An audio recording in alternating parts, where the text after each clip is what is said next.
уроков истории мы знаем, что в середине 19 века, после Великого промышленного переворота, Англия получила мировое признание как мастерская мира. Но это было 2 века назад.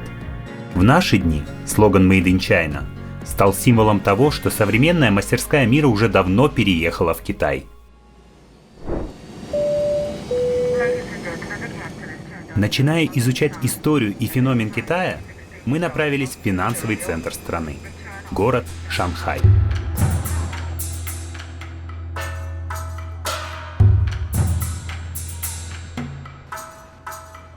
Шанхай – это крупнейший и самый густонаселенный город Китая. Здесь проживают более 22 миллионов человек. Он расположен на правом берегу реки Хуанпу, которая является притоком реки Янцзы, одной из 2 крупнейших в Китае. Близость Шанхая к Восточно-Китайскому морю заложена в его названии. По одной из версий, название Шанхай переводится как «город у моря». Здесь практически не бывает зимы, короткая весна, а лето и осень непривычно длинные. Многие туристы, никогда не бывавшие в Китае, считают, что здесь очень грязно и ничего не понятно. Но на самом деле это уже давно не так. Любой, кто впервые выходит в аэропорту Шанхая, сразу попадает в современный роскошный терминал, где все надписи дублируются на английском языке.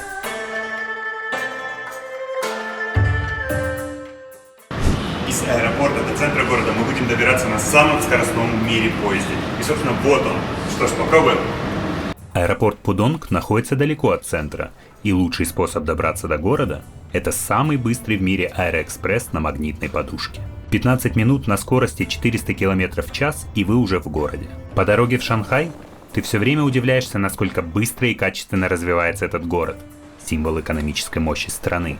Но современная архитектура редко учитывает особенности национальной культуры и стиля. Зачастую современные города Азии мало чем внешне отличаются от своих собратьев в Соединенных Штатах Америки или в Австралии. Тем не менее, Шанхай смог гармонично соединить в себе шедевры китайской старины и современное многоэтажное строение. Знакомиться с историей города и его традиционной архитектурой направляемся в район Ююань.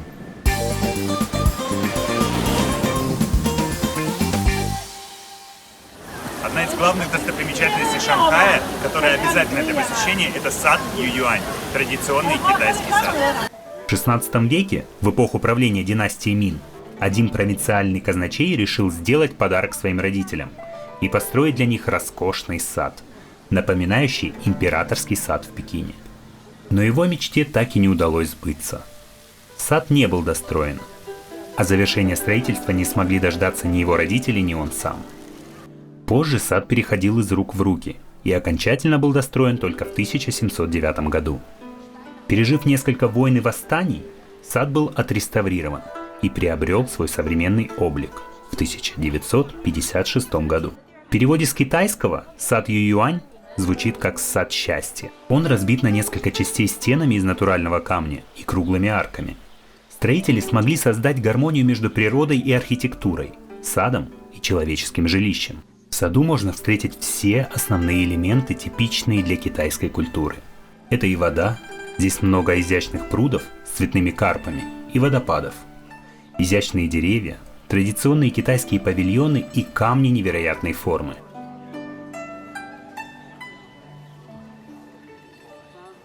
Вне стен сада располагается древняя часть города. Сейчас здесь все заполнено магазинами сладостей, фудкортами, чайными лавками и павильонами, предлагающими изделия из золота и жемчуга. В районе Ююань также расположен один из главных буддийских храмовых комплексов города – храм покровителя города. Это традиционный буддийский храм с небольшим музейным комплексом. Познакомившись с традиционным Китаем, направляемся изучать Китай современный на набережную Вайтань, также известную как набережная Зебун. Это 1,5 километра вдоль реки Хуанпу. Со стороны самой набережной архитектура Шанхая изобильна объектами европейского колониального стиля, а через реку расположен суперсовременный район, который получил название Шанхайского всемирного финансового центра. Добро пожаловать в Шанхай, финансовую столицу Китая. И, собственно, сейчас мы находимся на набережной Дебун. В 19 веке город был практически полностью под контролем англичан и французов. Местные власти выделили небольшой участок на набережной для работающих в Шанхае иностранных компаний. Они же построили там свои здания для офисов. Так в Шанхае появилась европейская набережная, получившая название Вайтань. Особенно красива она в ночное время, когда каждое здание освещается яркой мерцающей подсветкой, создающей эффект движения.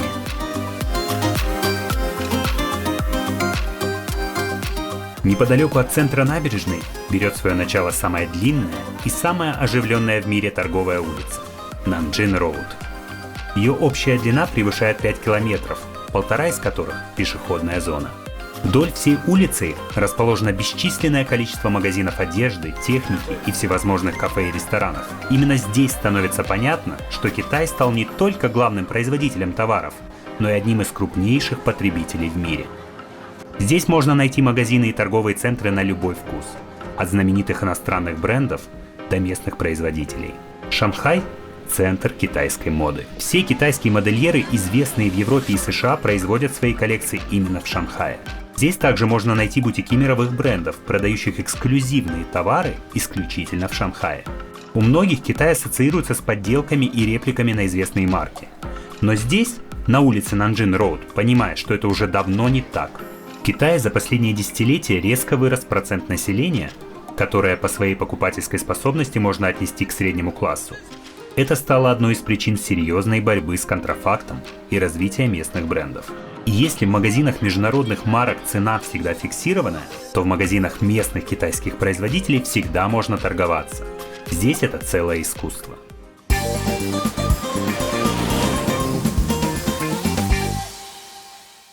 Продолжим знакомиться с результатами китайского экономического чуда и направимся в Шанхайский всемирный финансовый центр. Путь на другой берег лежит через длинный тоннель под рекой Хуанпу. Когда попадаешь в этот район, складывается ощущение, что ты попал в будущее. Высочайшие небоскребы, абсолютная чистота, гармоничное озеленение и идеальные дороги.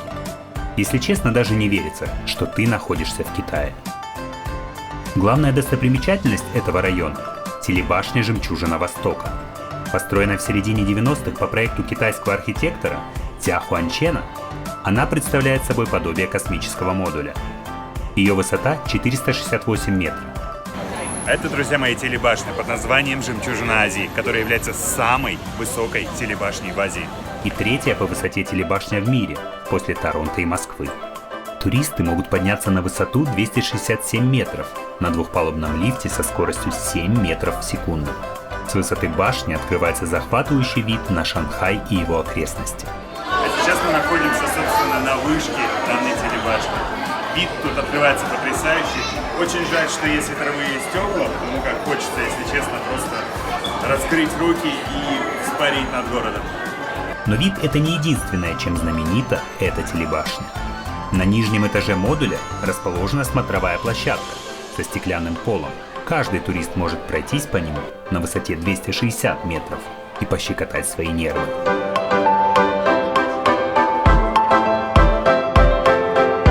Рядом с телебашней расположена еще одна новая достопримечательность Шанхая – городской океанариум. Один из крупнейших в мире. Сопоставимые есть только в Сингапуре и в Дубае. А сейчас мы находимся в аквариуме Шанхая. Он примечателен тем, что здесь самый длинный в мире тоннель. Здесь можно полюбоваться обитателями подводного мира из разных стран и океанов. От экваториальных теплых вод до холодных вод Арктики и Антарктики.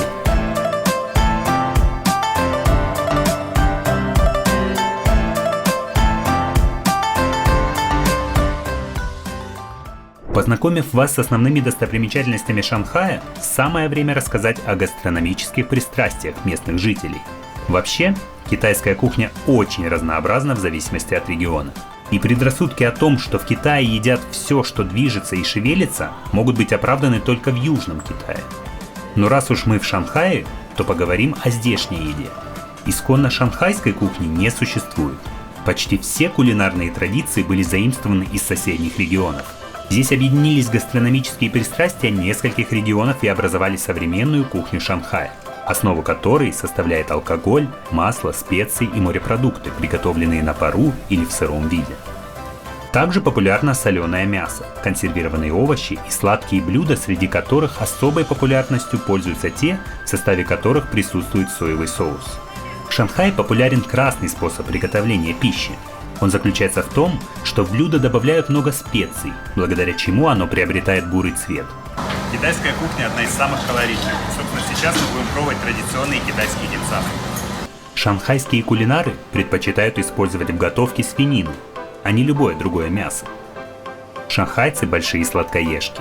На каждом шагу можно встретить множество сладостей.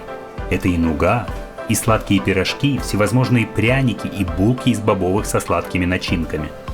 Китай никак не славится как кулинарная столица, да, но при этом здесь делают обалденные десерты, которые всегда очень необычно есть. Это потрясающе. Также в Шанхае популярны карамелизированные фрукты, подаваемые на деревянных шпажках. Для европейского туриста в Шанхае самое главное – изучить самые популярные кафе, рестораны и фудкорты.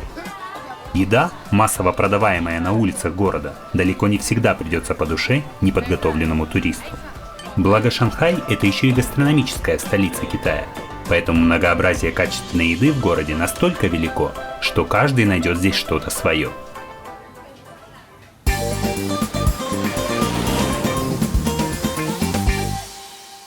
Вдоволь нагулявшись по финансовой столице Китая, отправляемся в культурный центр страны – город Ханчжоу. Из Шанхая сюда можно добраться за час на скоростном поезде.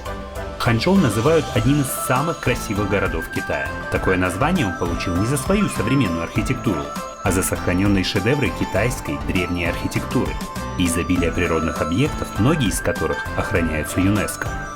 Кроме того, Ханчжоу – это еще и чайная столица Китая. Первое место в Ханчжоу, которое стоит посетить, это древнекитайская улица Хэфанзе.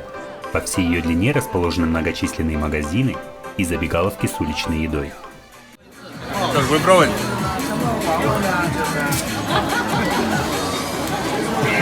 Это что-то необъяснимое. Именно здесь вы найдете самый большой выбор чая и традиционных китайских шарфов из чистого шелка. Практически все чайные дома предлагают туристу провести дегустацию своего меню, а также поучаствовать в чайной церемонии, которая даже больше напоминает ритуал. Самые популярные чаи региона – это зеленый лунцзин, который изготавливают вручную, и белый чай из соцветий хризантемы. Неподалеку от улицы Хэфанзе находится легендарное и самое живописное в регионе озеро Сиху с одноименным парком. Сейчас мы приехали в Ханчжоу, где очень много достопримечательностей, и основное их количество находится вокруг озера. Фактически все самые известные древние достопримечательности Ханчжоу расположены именно здесь. Невероятной красоты парк раскинулся по всей длине озера. Здесь можно встретить множество редких деревьев, занесенных в Красную книгу, полюбоваться рукотворными шедеврами ландшафтного дизайна, отведать чашечку освежающего зеленого чая в одном из чайных домов парка. По озеру постоянно курсируют катера и яхты, а для удобства посетителей по парку ездят миниатюрные поезда, перевозящие туристов от одной достопримечательности к другой. Особо хочется отметить умение местных жителей красиво и изящно озеленять свои парки. Храмовые комплексы, расположенные в парке, невероятно красиво оформлены цветами, большую часть из которых составляют хризантемы. Хризантема – это один из символов города. Здесь ее можно встретить практически везде. Парк на озере Сиху является центром притяжения не только для туристов, но и для местных жителей. Китайцы обожают собираться в парках и заниматься самодеятельностью. Кто-то поет, кто-то устраивает целое шоу. Все они собирают огромную толпу местных жителей, каждый из которых чувствует себя полноценным участником мероприятия.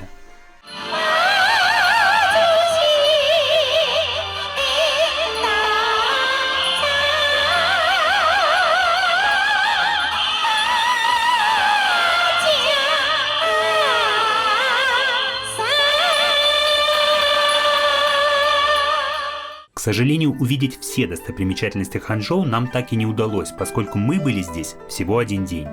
Но этого было достаточно для того, чтобы прочувствовать ритм этого города и понять, насколько этот культурный центр важен для самосознания китайцев.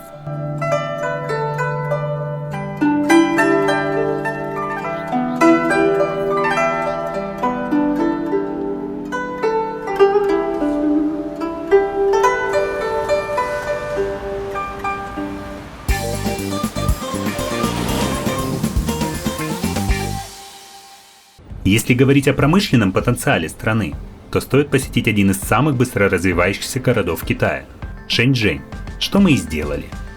Расположенный на юге страны в устье Жемчужной реки, всего в нескольких десятках километров от Гонконга, Шэньчжэнь превратился из рыбацкой деревушки в крупнейший промышленный центр страны всего за 40 лет. Сейчас здесь расположены самые крупные в стране центры электронной и технической промышленности. А если совсем подробно, то часть деталей для наших айфонов выпускают именно в этом городе. В Шэньчжэне проживает 12 миллионов человек, и его население продолжает расти. Это происходит потому, что здесь построено много фабрик и предприятий, куда стремятся устроиться небогатые жители сельскохозяйственных районов Китая. Этот город по праву называют Силиконовой долиной Китая. Но Шэньчжэнь – это не просто промышленный город, а настоящий мегаполис, в котором находится место для культурной жизни и всестороннего развития человека. В городе современная система метро, множество красивейших парков и аттракционов, крупные выставочные и торговые центры. Город богат современными достопримечательностями, одна из которых – Международный центр Пинань.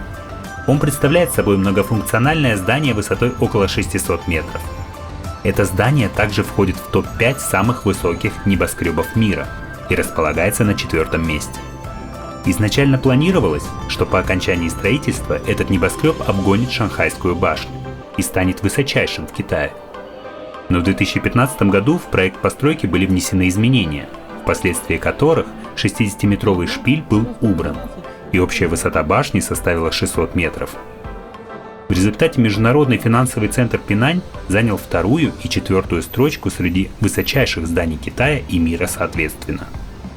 Город Шэньчжэнь удивляет посетителя той скоростью, с которой вообще могут расти и развиваться города, ломая все возможные стереотипы.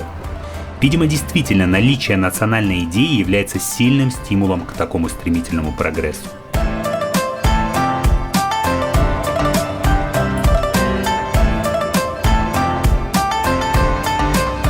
Китай, несомненно, очень интересная и стоящая страна для посещения.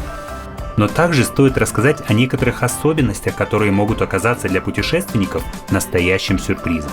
В первую очередь, это касается местных платежных систем. В Китае практически нигде нельзя расплатиться карточками Visa или MasterCard. Здесь существует своя платежная система – UnionPay. Эти карты в Китае принимаются повсеместно. Также особой популярностью пользуются платежи через систему Alipay. Можно использовать и наличные, но ввозить на территорию Китая можно сумму, не превышающую $4000 США, а в местных банках процесс обмена валют займет не менее получаса. Проще снимать деньги в банкоматах. Наличные тоже принимаются не везде, так как государство борется с коррупцией. На многих фудкортах вы не сможете расплатиться наличными. Нужно положить деньги в кассе на депозитную карту и расплачиваться ей. На фудкортах Китая, как и в целом в Китае, не везде принимают карточки Visa, MasterCard. У них есть специальная платежная система своя, на которую ты кладешь деньги, юани, и, собственно, можешь потом расплачиваться. А остаток вам вернут на той же кассе. Тем не менее, несмотря на все эти особенности Китая, если заранее подготовиться и учесть все эти факты, то поездка будет вполне комфортной. Кроме того, стоит также отметить, что в Китае заблокированы все приложения и сервисы Google. Но если вы турист, вы имеете право приобрести сим-карту местного оператора, и после регистрации в сети по паспорту можете воспользоваться сервисом VPN и пользоваться всеми привычными приложениями. Эта опция доступна только иностранцам. Наше путешествие по Поднебесной подходит к концу. За дни, проведенные в Шанхае, Ханчжоу и Шэньчжэне, меня многое удивляло. Это и национальная гордость, если говорить об отказе Китая от использования множества западных систем. Это и скорость, с которой Китай строит свои города и развивает свой транспорт. Здесь бережно сохранились китайские традиции древности, но в то же время Китай становится законодателем моды в современной архитектуре и технологическом развитии. Находясь здесь, ты понимаешь, что такое настоящая мастерская мира, где производится каждый первый гаджет и отшивается каждая вторая вещь, которую мы носим. Безусловно, Китай сделал невообразимый рывок за последние годы, и у местных жителей есть полное право на национальную гордость и самоуважение. Ведь Китай уже давно не тот, которым его знают наши предки. Это уже не огромный рынок под открытым небом, а современный финансово-промышленный центр. Символ мирового развития. Без сомнений, сюда стоит ехать, чтобы как минимум хоть ненадолго оказаться в будущем.